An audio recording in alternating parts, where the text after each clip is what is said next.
Good morning, and let the Monday morning ruckus begin. My name is Jay Clifton Payne, and this is Things You Might Not Have Heard, where I'll present to you in mere moments the weekend's latest in information, politics, and current events, plus pop culture.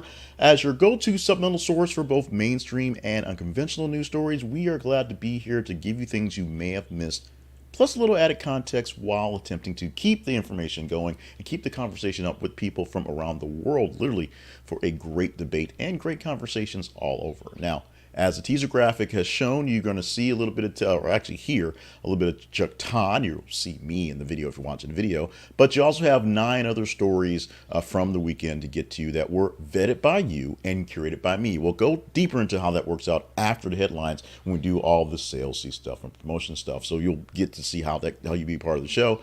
But we want to make sure that you are following us at our main website. This is theconversationproject.com. This is conversationproject.com, where you can see more about what we do all weekend long and just kind of celebrate with us and be a part of the conversation all weekend long, all day long, all the time. We're doing things, including posting new stories for you to engage in every 50 minutes on our social media. You can get more details on that. We'll explain that to you in a little bit. But right now, let's get into the full offering for today. 10 news stories vetted by you, the peeps, and of course, curated by me to give you 10. We took from the top 30 from the weekend, so there's a lot of stories to pick from. Today just so happens to be, by the way, Monday, June the 5th, 2023. So that's our edition for today. Let's get to the stories on the docket. Starting off with our teaser graphic, and not necessarily the biggest story of the weekend, but pretty big for people who hate Chuck Todd, which is essentially all of Twitter. Chuck Todd is leaving NBC political panel show Meet the Press and being replaced by Kristen Welker. Good news for Kristen Welker. Maybe good news for Chuck Todd. Chuck Todd said on Sunday that he'd be leaving Meet the Press after nearly a decade of moderating an NBC program panel show. He said he was leaving feeling concerned about the moment in history, but reassured that the standards of the show will be set. It'll be taken over by Kristen Welker, who has been at NBC News since 2011 and has been Todd's chief fill-in for the past 3 years anyway, so she knows how the program works. She drew praise for moderating the final presidential debate between Trump and Biden in 2020. Good for her. The Sunday morning political interview show Meet the Press was first aired in 1947, led by inventor and first host Martha Roundtree. Welker will be the first black moderator. Todd said he was proud of expanding Meet the Press brand to a daily show, the podcast, newsletter, and other stuff. Of course, Tim Russert, the godfather of Meet the Press, who everybody basically loved and basically gave people more reason to hate Chuck Todd because he took over for him, was essentially the stalwart of Meet the Press and made it what people went to see. Literally, if it's Sunday, it was Meet the Press because of him. Now we'll see how Welker will take over as the full-time host of the program, and I guess the daily programs as well. Next story. Christian financial advisor Dave Ramsey sued for $150 million over timeshare-exit company endorsement. Technically, his company's being sued, but what had happened was the Lampo Group is going to be sued because Dave Ramsey gave misrepresentation, unjust enrichment, and violation of consumer protection laws against a financial company that claimed to get you out of your timeshares, but in many cases did not get you out of your timeshares, and of course took a lot of people's money.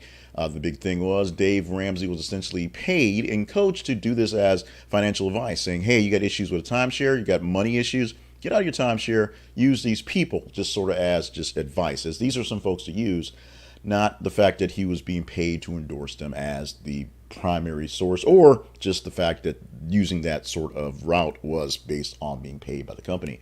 $150 million sounds like a lot of money, but there's a lot of people in this big lawsuit. We're going to see what's going on. He was sued for $30 million earlier in the year because of, stuff. So while many of his advice is pretty solid, the rice and beans stuff makes sense. It also is sort of, if you want to say this, gets a bit to the culty part where you basically kind of suck yourself into the thought process. Sure, you save yourself some money, you get out of debt, but you also become sort of one of thems, if you will. I know we went through Financial Peace University. It helped a lot of stuff, but then some of the things were kind of like, so it's there.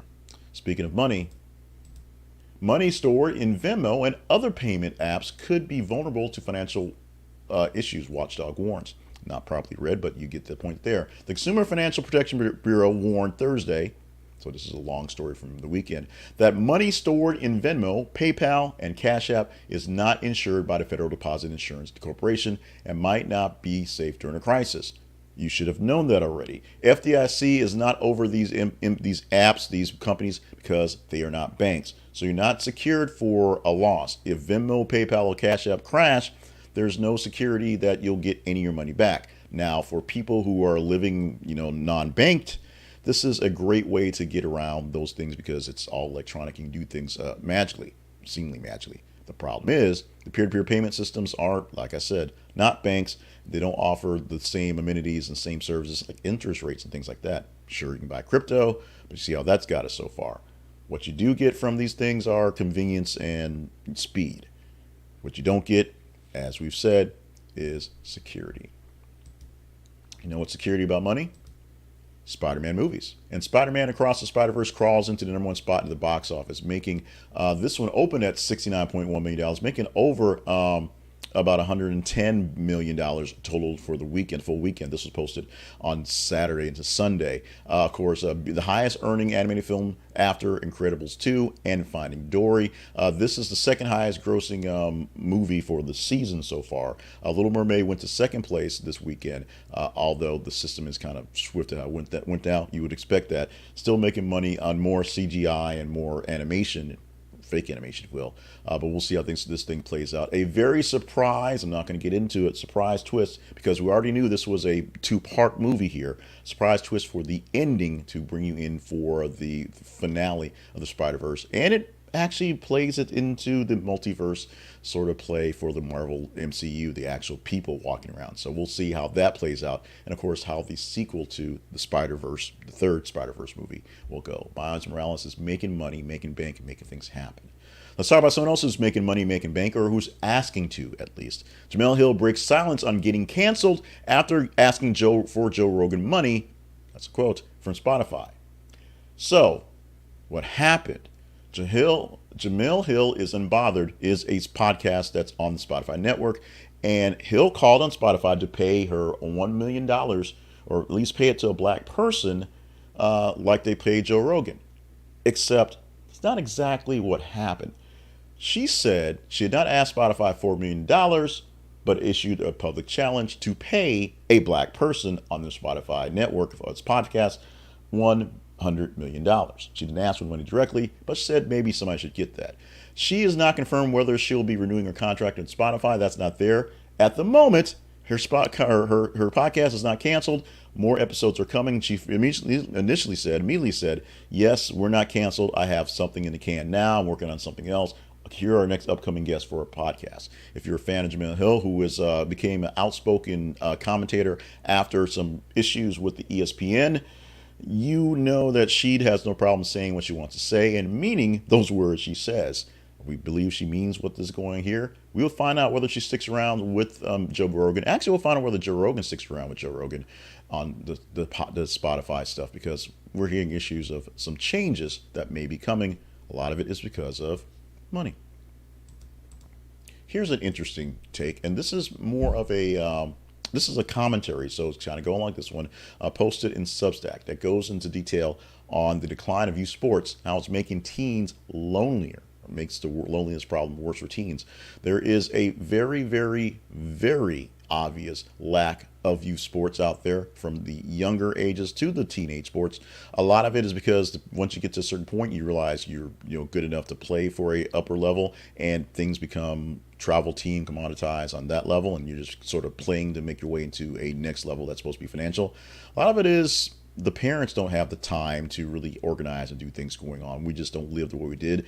A lot of it is our communities aren't quite the communities going forward. So kids and teens specifically have issues where they can't have groupings together for sometimes, open play, let alone organized play. And because of that, the loneliness problem for teens that we have seen in recent decades, especially during the pandemic, is going to get worse, if it's not totally worse at the moment. Check it out, read it, tell me what you think about this. Now, this is one we didn't do the update to the headline, but we'll explain what's going on here. The headline we originally posted: a sonic boom heard across DC area, semicolon. Homeland Security says there's no threat. Now, the update to the story is the fact that there was a plane that was unresponsive flying in the DC area, and in trying to get to it and respond to it, the fighter jets that scrambled to assist it caused a sonic boom. That's the boom. There was no actual issue from the boom itself. There was no threat from the air, and the plane did crash with no survivors, as noted in later updates. We didn't update the headline because it just seemed like this was a better headline to go with. But the Cessna Citation jet that had departed from Elizabethton Missile Airport in Tennessee turned around and began flying southwest path, causing a sonic boom heard throughout the DC area. This was something that was essentially a weird phenomenon that freaked out a lot of people, and of course turned into what it was. We are, of course, giving lots of positive thoughts, the whole thoughts and prayers to everyone involved in this one. But we do know there was no threat to the sonic boom, no threat from this as a serious sort of terrorist thing. We'll know more about the investigation as it comes through. Ben & Jerry's ends Twitter ads, says platform is dangerous under Elon Musk.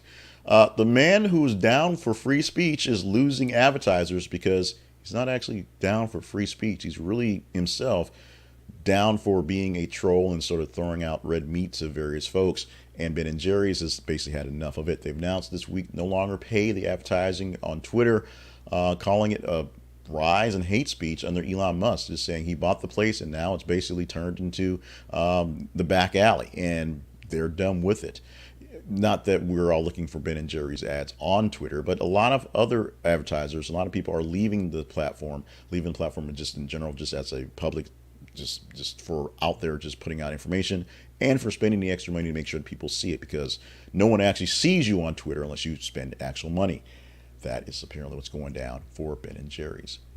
Japan has installed vending machines that give free food if earthquakes hit. So not so much Japan, but a city in Japan has installed vending machines that unlock if the event of earthquake happens, or typhoon, or some sort of other natural disaster. It will distribute food and supplies just in case they're going on there. The machines contain emergency sanitation items like portable toilets and masks for those emergencies. So this is something that, they are very advanced in those things.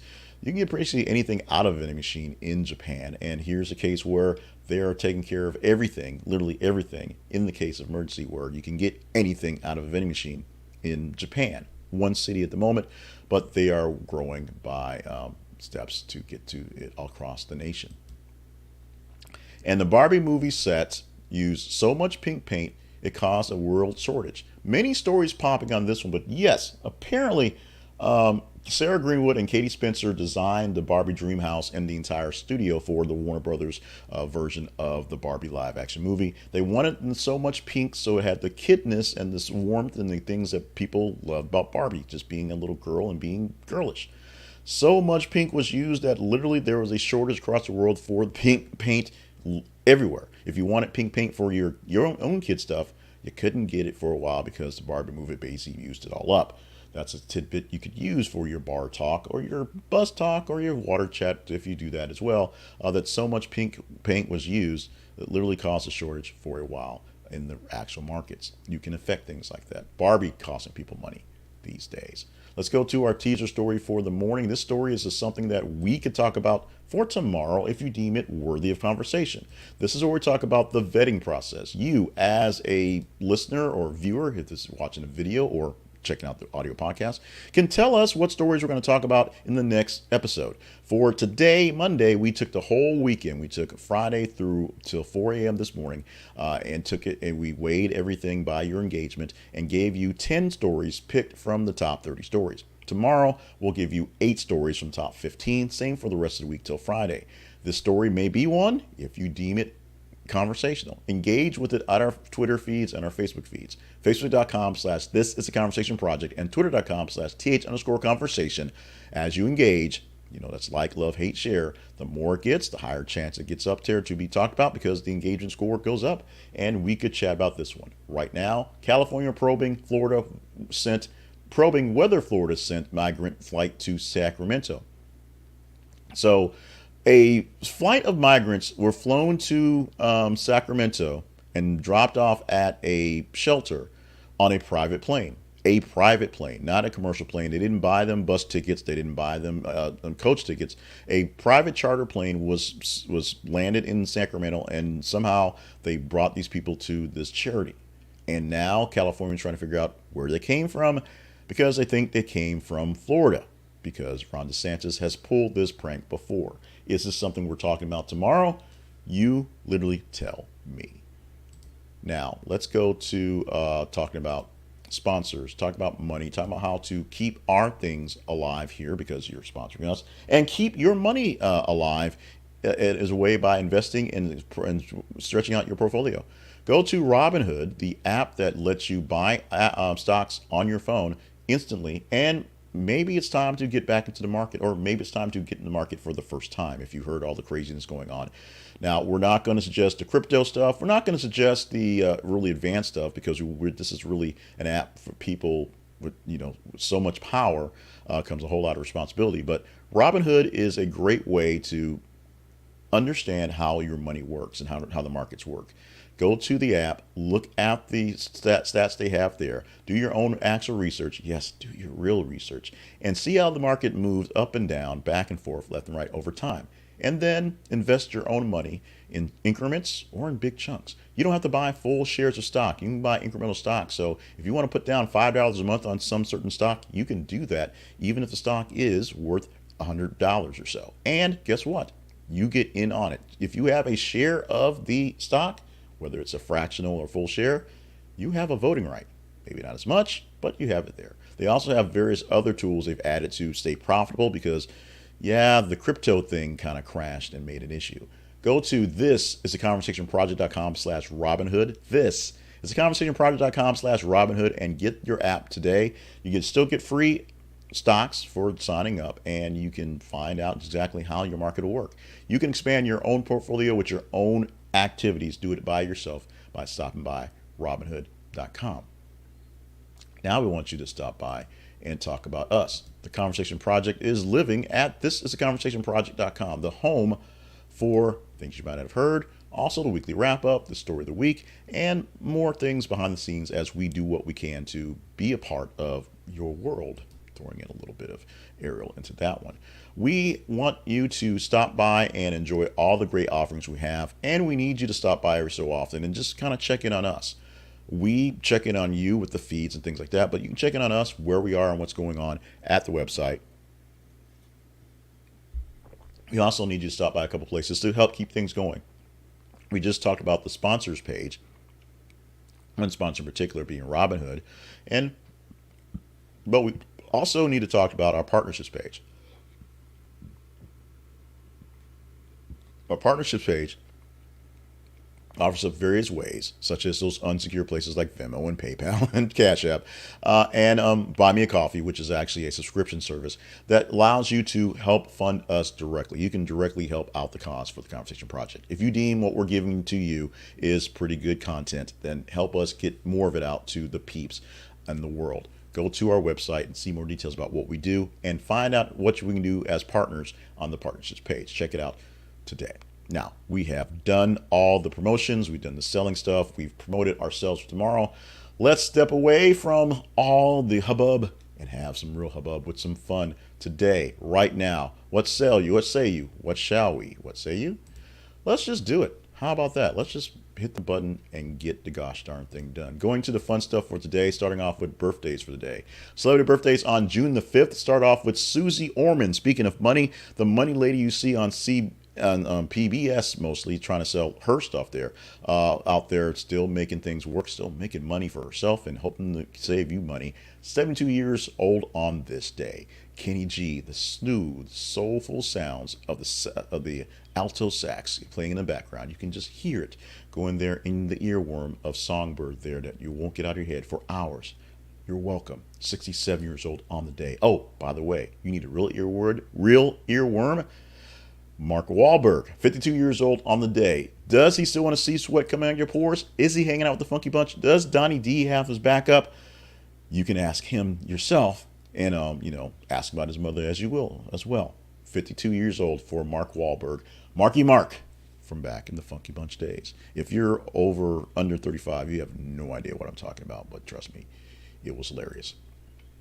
Today in history, thinking about the 5th of June, going way back to 1956, was the day that Elvis Presley introduced his new single, Hound Dog, on the Milton Berle show, scandalizing the audience with his suggestive hip movements because, the hips don't lie, as the hips were hypnotizing, and the people just could not get enough of them sexy hips.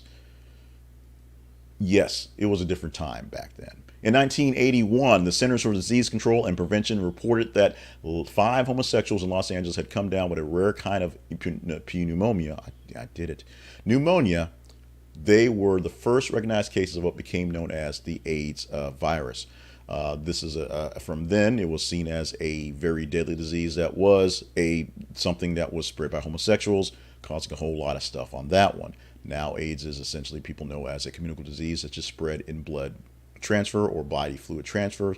AIDS is a definitely different disease as now than it was then. It's very much survivable, very much livable, and as you can see, as people may joke, the fact that Magic Johnson, who contracted AIDS, like 20 years ago, still thriving, still doing well in his life. So it is there. And in 2004, Ronald Reagan, the 40th president of the United States, died in Los Angeles at the age of 93. What's amazing about the numbers on this is that Ronald Reagan was only the 40th president of the United States.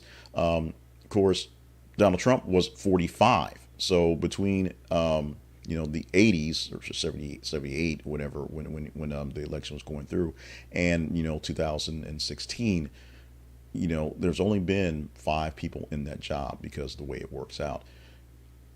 And most of those guys have been, multiple time guys, so that's why it took so long. It's our nation, as 200 some years may seem like a lot of time to us in general, but in the nation, in the time of the world and time of just other places, 250 years ain't all that much. Let's celebrate Gingerbread Day today. On June 5th, we're going to give our love to Gingerbread Day. Now, we actually had like 2 other days lined up to go with, and then I checked the calendar and realized they actually were in September. Literally, both of them were in September. Gingerbread Day was on the list and actually is today. So, not the greatest fan of gingerbread, not a hater of gingerbread. Gingerbread is a pretty cool thing. Why we celebrate gingerbread in June and not December, I'm not sure. Maybe the pumpkin spice people have something to do with this. But Gingerbread Day is today, so if you can get your hands on some gingerbread, I guess Petridge Farms makes some gingerbread cookies you can get year-round. Go out there and celebrate that. Make yourself a house and some men if you have the time. It's Monday, so you're probably busy getting your work week started. But get your hands on some gingerbread and celebrate with a nice cold glass of milk. Maybe even some eggnog. Now, one more thing you might not have heard. One of the biggest employee complaints year-round is the temperature of the office. Whether it's too hot or too cold, a Career Builder survey found half the office workers say it's never just right. 7% of men and 22% of women say they've argued with a coworker about the office temperature. 1 in 5 workers in the survey confessed to changing the thermostat without permission and without telling anyone. Men are just as likely to say an office is too hot as too cold. That's an interesting one. But women are more likely to say the office is just too cold. This is something that hits me personally, and it reminds me dearly of some people I really love. That when I worked in the newsroom back at the radio station I was at, I guess it was at this point 6-7 years ago when they were together in the newsroom. There was a lady and a guy, a grumpy guy and a kind of the old lady of the newsroom, who fought over the thermostat so much that they literally broke it at least every 3 weeks by moving it back and forth. And then it was no way too hot for there for 3 days, so they fixed it. Then they were nice for about 2-3 days, and then they would meddle with it and break it again. I miss Gary and I miss Donna a lot. And I actually, as disturbing as the living through the temperatures were, I miss having them fight over the thermostat quite a bit. Both of those folks actually passed while working at the station. So that's why it's really a deep sort of thought for that one. But yes, actually seeing this thing happen, work itself out where people fight over the thermostat is something I've actually watched, and had to basically, we put a key on it and to keep them from touching it, and somehow they broke it and did it anyway because, they're determined. They were pretty determined people. In the meantime, we're going to determine to have a great day for this Monday. Thank you so much for joining us for the day. Monday, June the 5th, 2023. My name is Jay Cleveland Payne, and I want to just congratulate you for being here. It is with you. Hit the right button there. Take myself off the screen. It's a pleasure to be here with you weekdays here and on weekends doing our podcast to share what you guys are talking about. It's literally about you guys are talking about in the conversation. So be a part of the conversation. Follow us on our feeds. If you're watching the video, you see the scroll at the bottom. The feeds listed down there. Stop by our website. This is theconversationproject.com and check out all the things we're doing. And consider checking out our sponsors and our partnerships page and helping us along the way. Also, no consideration. Just do it. Stay hydrated, stay limber, and stay on task because we need you here to do grand things across the grand world. I'm wrapping up for the day. A long week is ahead in store for me. So hopefully you are preparing for a great week as well. If not, reach out to us. We'll chat it up. We'll see what we can do to hopefully make it better. Get some better news. And if you want the news you want to talk about, you have to be on the feeds and let me know what stories to chat about. You make those decisions. So with that, I'm going to press the buttons to get out of here. Hopefully the right button this time. And go ahead and check us out. We're posting news stories every 50 minutes. So news stories now and all day long for you to engage in.